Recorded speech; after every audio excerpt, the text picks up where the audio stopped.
Long-running legal battle between the former superintendent of the Sioux City Community Schools and some current and former members of the school board appears to be over tonight. Woodbury County District Court Judge Jeffrey Neary ordered the case dismissed this week.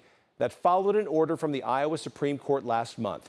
That Supreme Court ruling overturned Neary's initial verdict in the case, awarding damages and legal fees to Dr. Paul Gosman.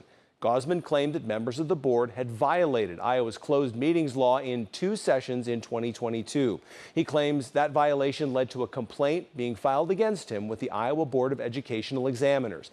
Now, Neary has ordered Gosman to pay the legal fees incurred by the district and the board members.